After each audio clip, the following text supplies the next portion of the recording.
Shalom and good day all, this is Healing29 back again for graphic novels I have recently read through, and this is through 2022, and as you can see here, I've got some Street Fighter via Udon, some Tokyo Ghost, which has some Sean Murphy art on it, and Rick Remender story, Eternal Empire, Wayward, which also has artwork by Tamara Bonvillain. Still a good story. We've got some of the Batman Arkham stuff, Ra's al Ghul and also Talia al Ghul. Batman Creature of the Night by Kurt Busiek. Moving into some Batman Beyond.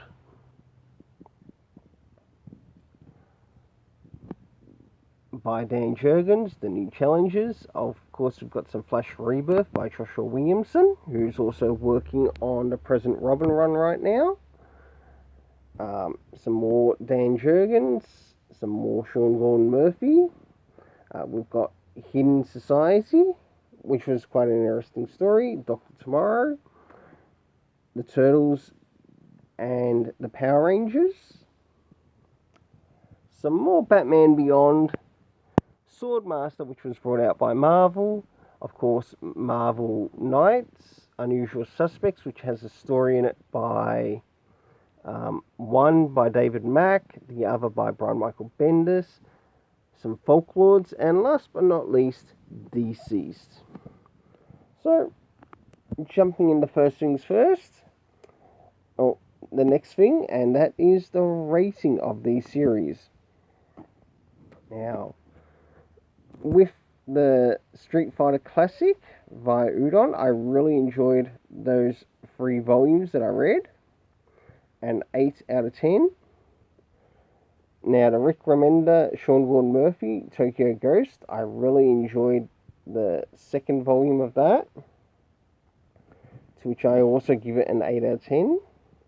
Eternal Empire, which was done through Image, a 7.5 out of 10, as it had an interesting ending. Wayward is still interesting. I still need to pick up the next volume of it, and that's volume 2 I've got here, so I'll be moving to volume 3 onwards. For that, I will give it a 7.5 out of 10. Now, for the Batman Arkham on Ra's and Talia al Ghul, I enjoyed both of the stories, or I enjoyed both of what stories that they had in it, an 8.5 out of 10.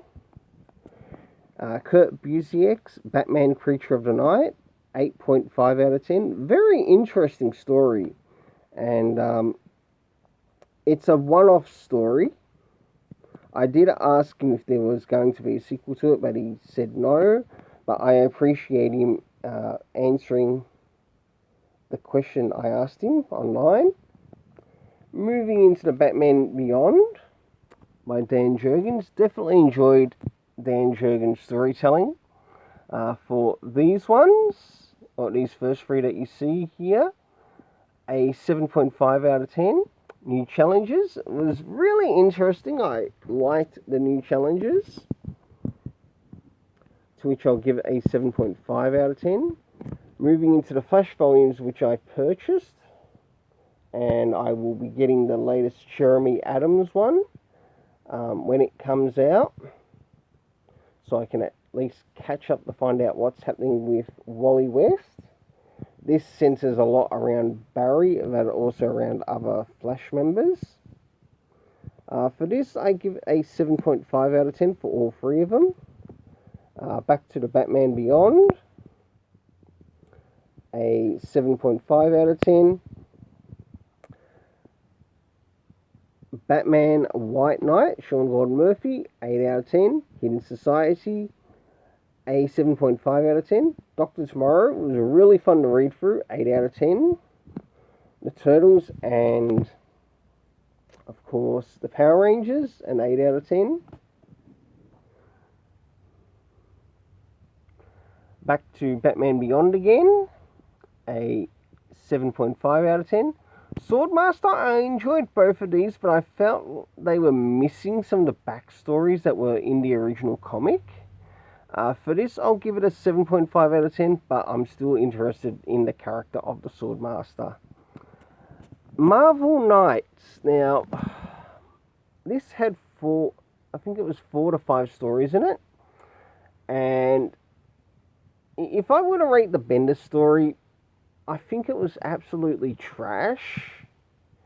The way he did his story around Daredevil. If anything, he totally emasculated the character, which was not necessary. And he just played it all around the character's stick, which he got from Stick. And it was really stupid. It was very repetitive in each and every issue. For that, I give the story a 3 out of 10. For the David Mack story that appears in it, it sort of felt like it was a memory in its setup, but I've also felt that he lost sight of where the story was going in the way not only the art was done, but also how the story was done. And in that, I'm gonna have to give it a 6.5 out of 10. As for the rest of the stories in it, I give them a 7.5 out of 10, as I felt they did capture the character of Daredevil pretty well. Moving into Folklords by Matt Kinn, one of my favourite writers that I'm personally enjoying. 8.5 out of 10. I definitely enjoyed picking this up in singles. It was even good to return to it again in the trade.